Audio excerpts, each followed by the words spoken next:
आज हम लोग कार्टोग्राम के बारे में अध्ययन करेंगे। यह टॉपिक ये में फाइनल ईयर कार्टोग्राफी में है, जिसे हिंदी में माना रेख कहते हैं।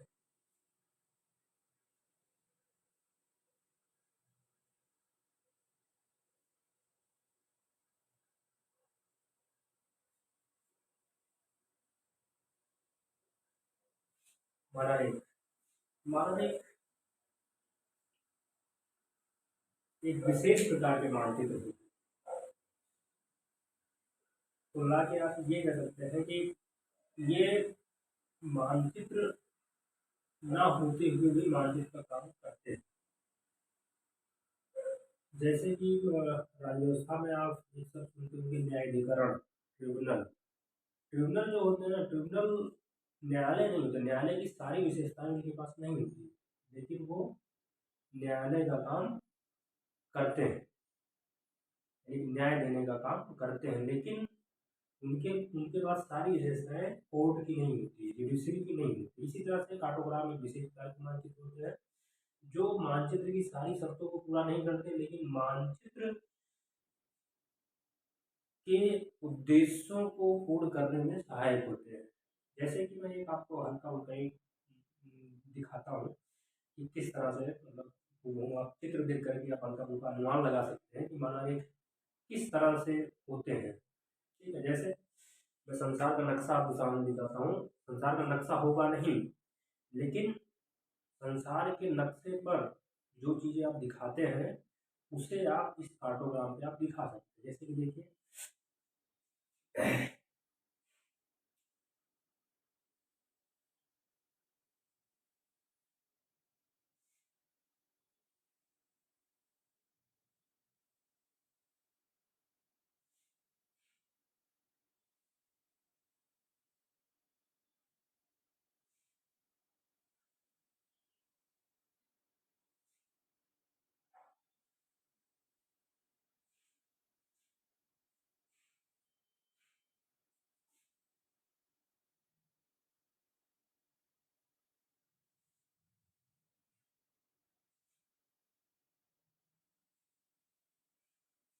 मान लीजिए कि हम लोग नॉर्थ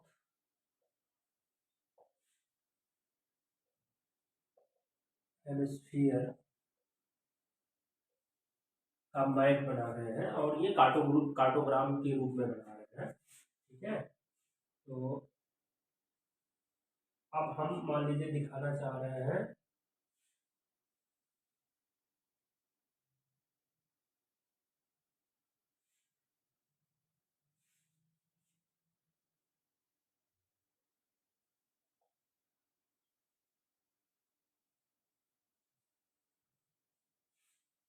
मान लीजिए दिखाना चाह रहे हैं जलवायु क्षेत्रों को दिखाना चाह रहे हैं। जलवायु किस क्षेत्र में कौन सी जलवायु पाई जाती है। अब देखिए, ये संसार के नक्शे का एक गोलार्ध बना है, उत्तरी गोलार्ध, जैसे हम लोग नॉर्थ हेमिस्फीयर ये बोलते हैं। अब जैसे देखिए ये क्षेत्र है, ये कार्टोग्राम यही है। कार्टोग्राम बस मोटा मोटा संसार के नक्शे को दिखाने का प्रयास करता है और उसपे जो चीज़ आप संसार के नक्शे में जाकर दिखाते हैं उसको आप इसमें दिखा सकते हैं। जैसे देखिए, अगर जलवायु क्षेत्र हम लोग दिखाते हैं, यहाँ पे विश्व की जलवायु दिखा सकते हैं। यहाँ पे इस क्षेत्र में मान लीजिए मोटा मोटा मानसूनी जलवायु, यहाँ पे सवाना, यहाँ पे मरुस्थलीय, ठीक ऐसे दिखते रहेंगे। यहाँ पे मरुस्थलीय, यहाँ चीनी तुल्य, यहाँ पे स्टेपी तुल्य, यहाँ पे भूमध्य सागरीय,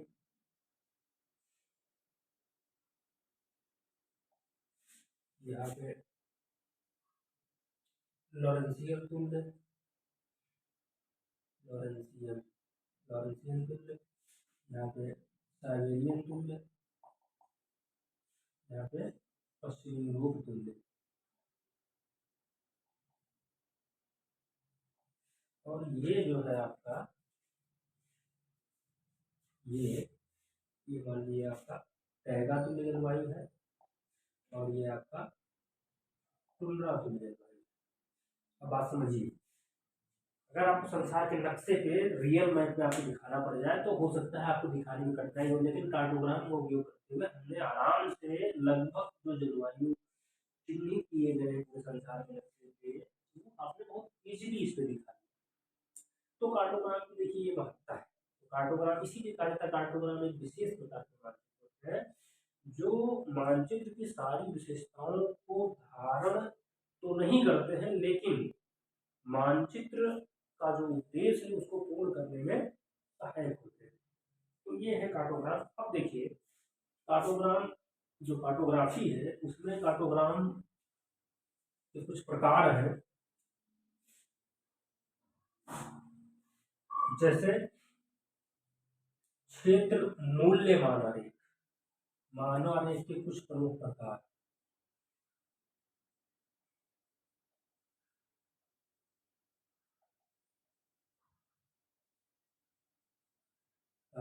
एक तो हो गया क्षेत्र मूल्य मानारेख, दूसरा हो गया यातायात परिमाण परिमाण मानारेख, फिर तीसरा हो गया समकालिक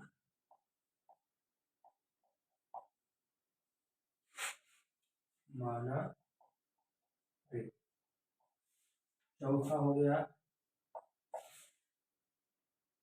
समान समान मूल्य दूरी मानारेख।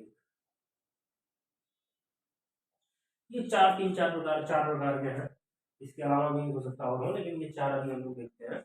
अब देखिए क्षेत्र मूल्य मानारेख को अंग्रेजी में बोलते हैं वैल्यू एरिया कार्टोग्राम। यातायात प्रमाण मानारेख का मतलब होता है ट्रैफिक फ्लो कार्टोग्राम। समकालिक है तो आइसोक्रोमिक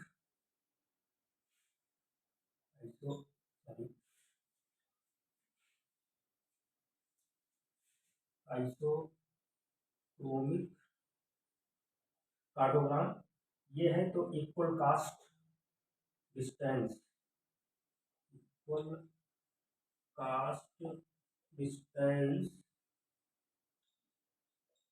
इक्वल कास्ट डिस्टेंस कार्टोग्राम, ये अंग्रेजी में है। अब देखिए मानारेख का ये टॉपिक एमएल फाइनल के कार्टोग्राफी में रखा गया, यातायात परिमाण मानारेख। ठीक है, तो इसको हम लोग आज एक सवाल लेते हैं जो प्रीवियस ईयर का है, इसको लगा करके इसको समझने का हम लोग प्रयास करते हैं। यातायात प्रमाण मानारेख, बाकी देखिए इसमें क्षेत्र मूल मानारेख का मतलब कोई भी क्योंकि ये कोई भी सांस्कृतिक या प्राकृतिक तत्व को, जैसे सांस्कृतिक तत्व को जैसे जनसंख्या को दिखाना चाहते हैं हम लोग, तो उस क्षेत्र की जनसंख्या को हम लोग क्षेत्र है तो क्षेत्र के माध्यम से दिखाने में आयत बना करके दिखाने का प्रयास करेंगे। ठीक है, जिसको हम लोग कभी फिर डिस्कस करेंगे। आपके जो सिलेबस है इसको देखते हैं।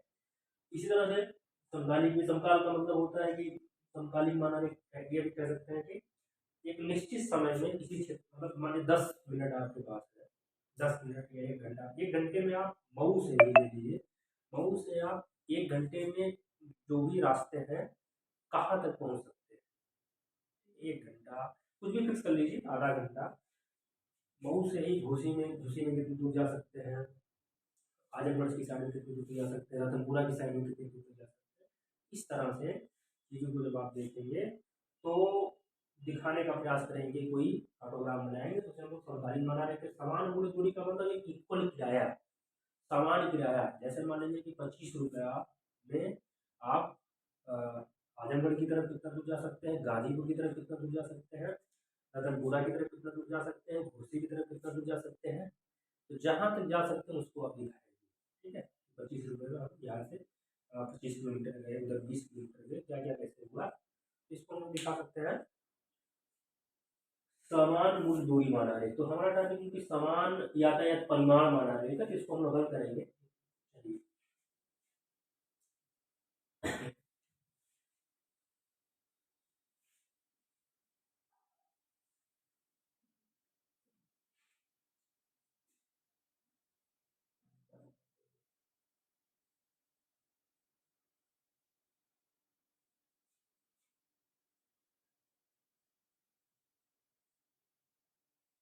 यातायात परिमाण माना है। देखिए इसका इसमें यह है कि किसी एक मुख्य स्टेशन से जो रास्ते गए हैं, रास्ते निकले हुए हैं, उस पे ट्रैफिक, ट्रैफिक माने यातायात के साधन, बस हो, ट्रेन हो, ठीक है, इन सबकी सुविधाएं कितनी है, कितनी नंबर ऑफ क्वांटिटी, कितनी कितनी संख्या में बसें चलती है, कितनी संख्या में रेलवे चलती है। कल मान लीजिए मऊ है, तो मऊ से घोसी की तरफ कितने बसें चलती है, मऊ से रतनपुरा की तरफ कितने बसें चलती है, उसी को आपको दिखाना है यातायात माना रेट में। अब चूंकि एक सवाल दिया है तो उसको हम लोग देखते हैं। सवाल में लिखा है एक प्रदेश में सभी 5 station A B C D E station P से सड़कों के द्वारा जुड़े हुए हैं, ठीक है, A B C D E 5 station है,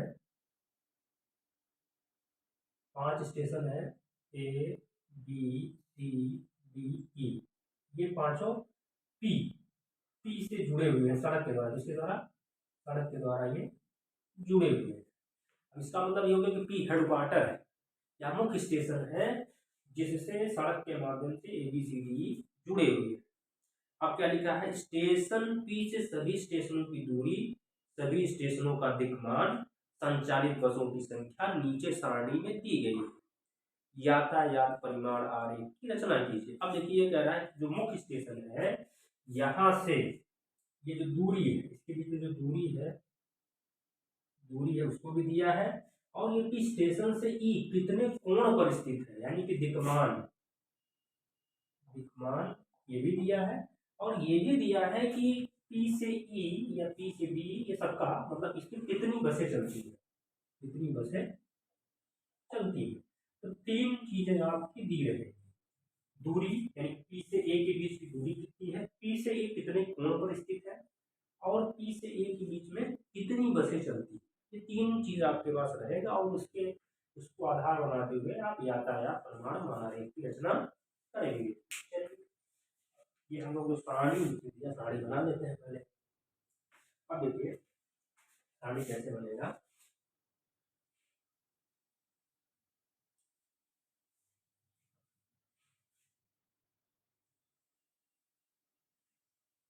ये है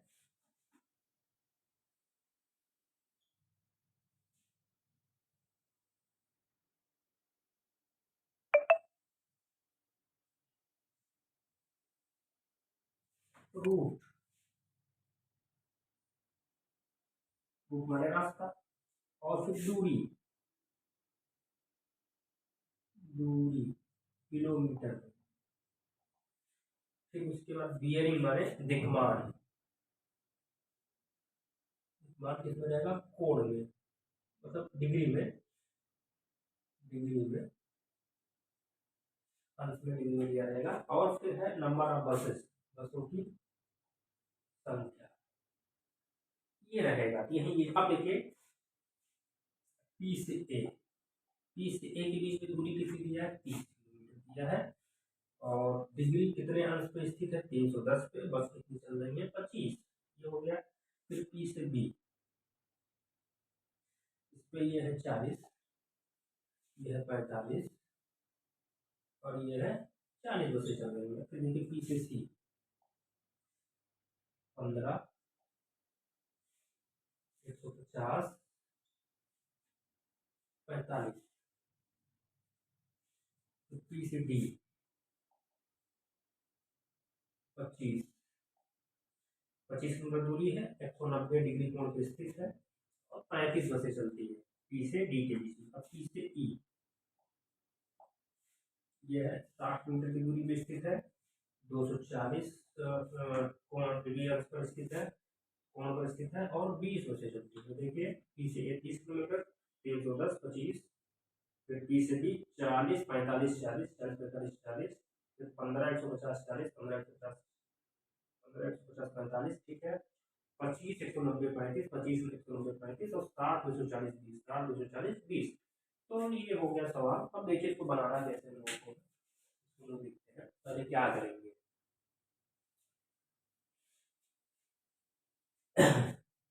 पहला काम तो ये है कि चार्ट पेपर में हम लोग पहले पहले हम लोग एक पी स्टेशन फिक्स करेंगे, पी स्टेशन है और ये पी हमारा फिक्स हो गया। ठीक है, अब पी से पहले हम ये दिखाएंगे पी से एक, पहला पी से ए है तो पी से ए कितने कोण पर स्थित है, क्योंकि जब कोण फिक्स करेंगे कोण के बाद फिर एक लाइन खींचेंगे, एक रेखा खींचेंगे, रेखा से फिर किलोमीटर को जो है किलोमीटर को पैमाने में चेंज करके हम लोग पी से ए कितनी दूरी पर उसको फिक्स करेंगे। तो बड़े कोण देखिए पी से ए 310 डिग्री पर स्थित है।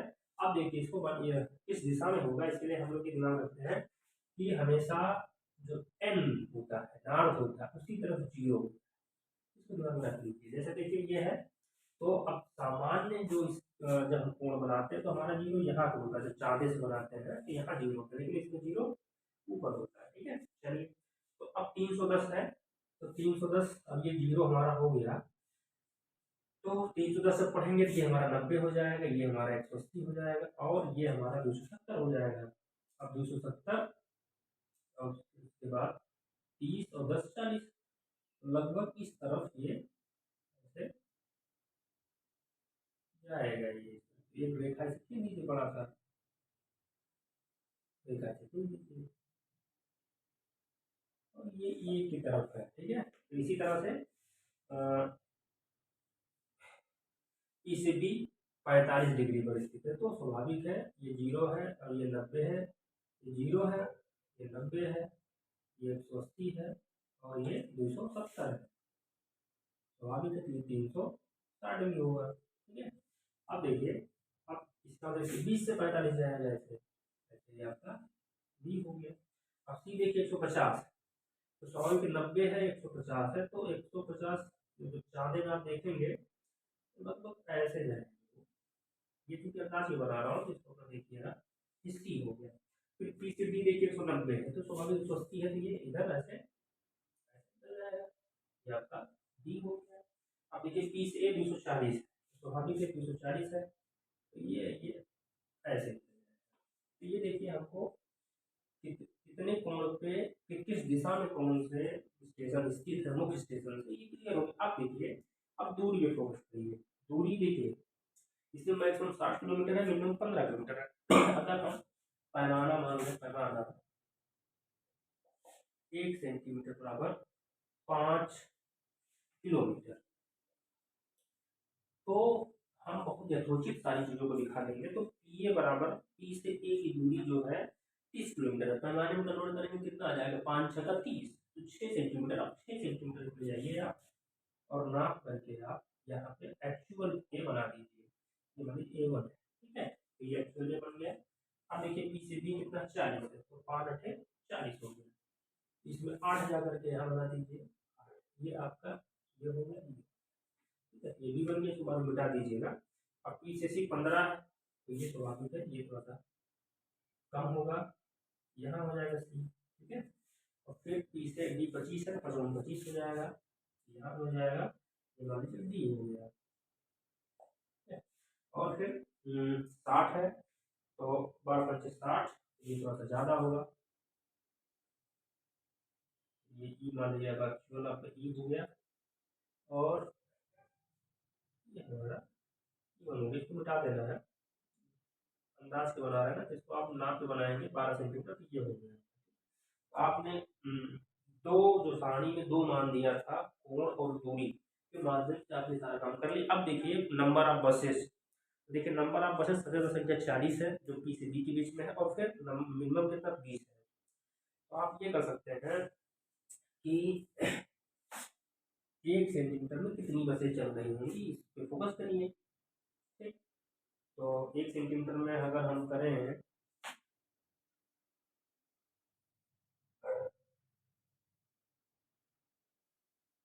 1 सेंटीमीटर मान लीजिए हम चला दें 10 बसें चला देते हैं, 1 सेंटीमीटर में 10 बसें।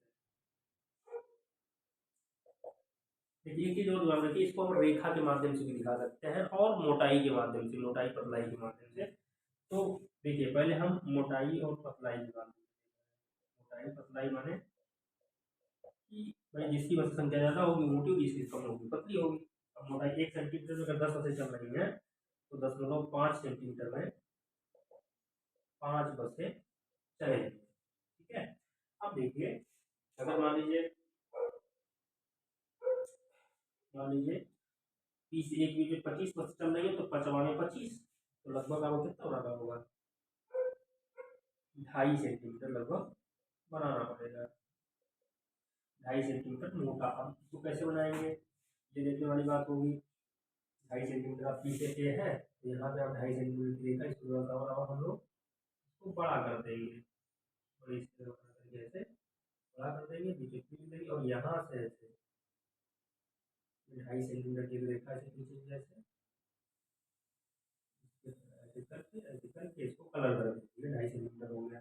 यहाँ से 5 8 40 है तो 8 माने 4 सेंटीमीटर तो 4 सेंटीमीटर की रेखा खींचेंगे इसके पी से डी बीच में ना ऐसे 4 रेखा खींच करके फिर इसको ऐसे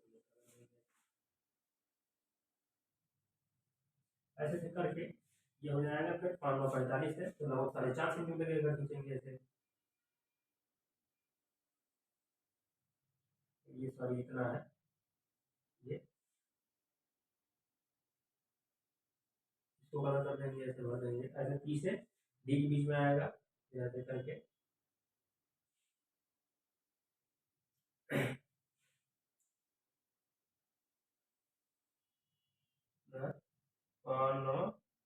पी से सी हो गया ना।